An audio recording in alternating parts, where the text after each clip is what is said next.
The Gospel of the Lord.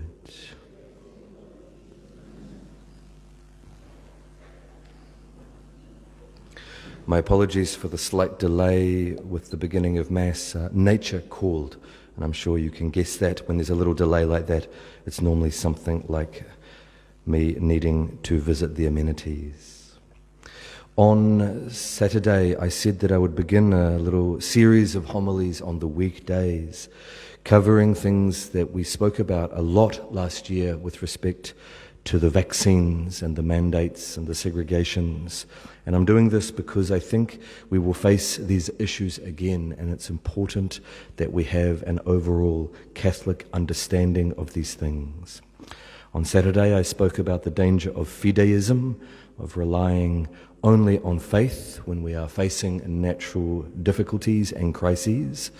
And there, nothing wrong, of course, with invoking God's assistance, but when we think that we will only rely on those things, there's an error in our faith. The Church has always been on about faith and intelligence. Sometimes we have heard people say, my vaccine is the blood of Christ. Now, of course, the blood of Christ is a spiritual vaccine. And of course, God, when He chooses, can give us spiritual assistances at the service of our material life, but that is not exclusive. We must use our intelligence normally as Catholics for all the different everyday things in our natural life, and that includes when it comes to our bodily health and the use of medicines. And I mentioned on Saturday also that there sometimes are people who say, a kind of natural fideism, I will rely only on my nature, only on my immune system that God has given me. And in a broad sense, that is not a good idea. It is not a Catholic approach. We don't do that in anything else in our human life. We build our houses, we use so much technology. It would be a folly to say, I'll only rely on my immune system if I'm facing serious disease or other crises.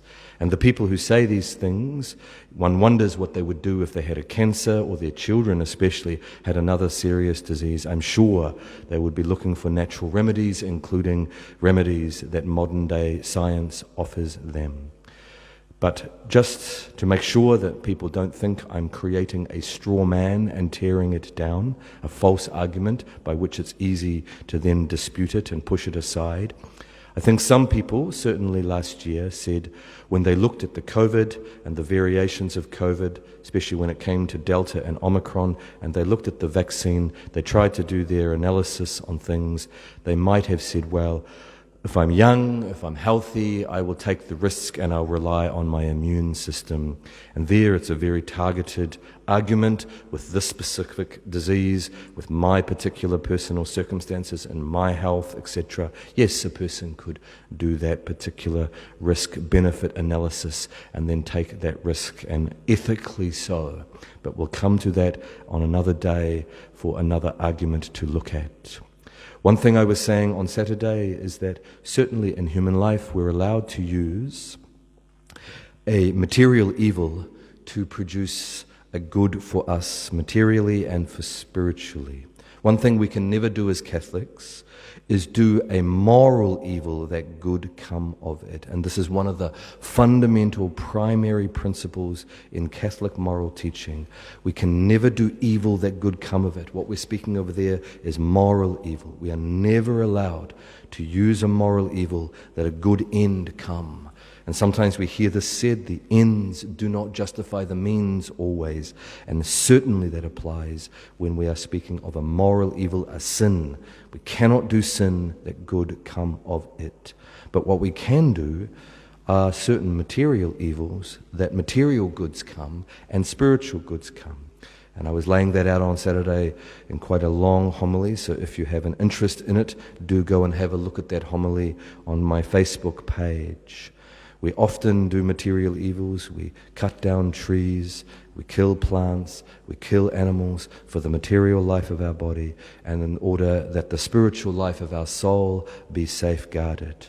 And we also do this in our Catholic life, not just for the ordinary natural life that we live, those things that I just mentioned, but sometimes we will fast and we will deprive our body of what it needs.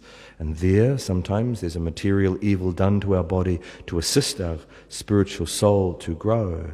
Or sometimes you will find in the history of the church certain saints that flagellated themselves, that caused pain to their body in order that they would grow spiritually.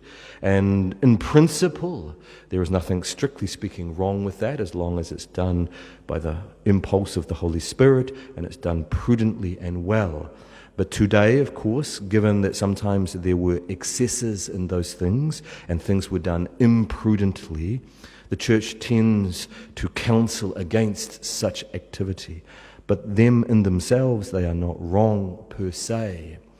And sometimes it's, yes, gone to other extremes. For example, in the Philippines, sometimes during Holy Week, certain very fervent Catholics would crucify, literally put nails through the hands and feet of people who were wanting to reenact the Passion, and they wanted to suffer with Christ.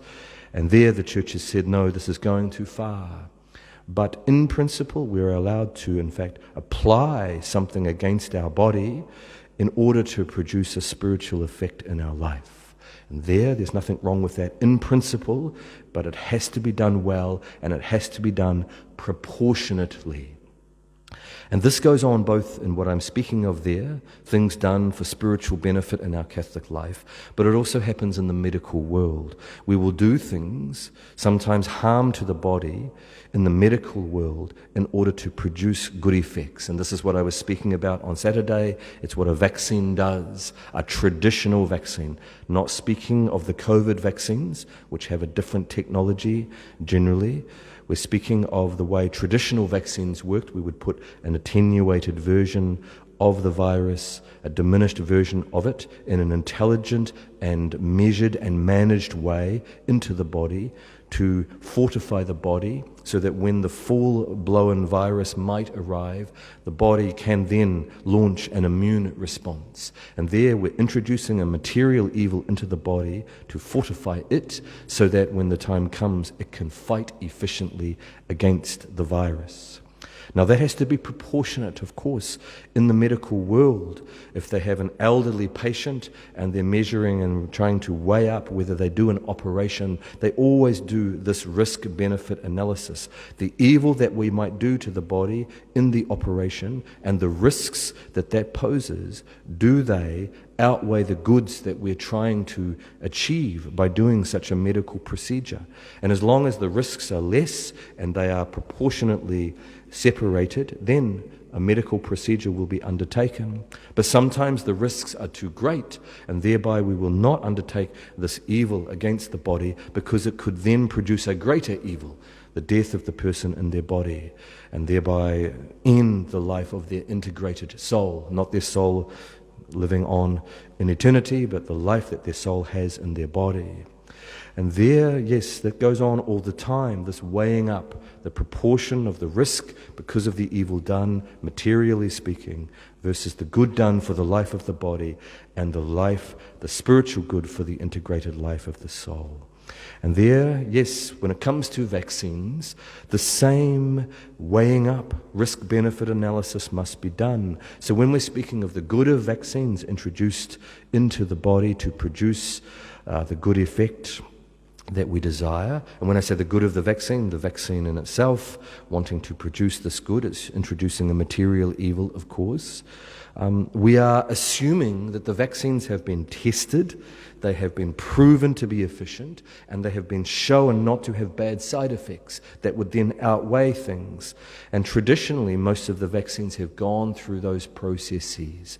So therefore, in the medical world and in the society at large, we trust the medicines have been through this process. The FDA, as they call it in America, and in New Zealand, we have our own testing system to make sure that the medicines that are promoted by the medical world are trustworthy, do the thing that they say, and do not produce the side effects that could be worse than the disease. And there, yes, ordinarily, vaccines are a very, very good thing. And that's the first part of this little series of homilies I wanted to lay out. I'll finish there for today, and we will continue through the week. Tomorrow we'll look at the overuse of medicines and how that can go wrong. And sometimes we can see in the medical world a certain God complex where they think that they will solve everything through their medicine. And there we will look at troubles in that regard. And then we will begin to look at the abortion taintedness of the vaccines and look at all the arguments for and against in that regard. So just to let you know, this will continue throughout the week in these little mini homilies on these topics.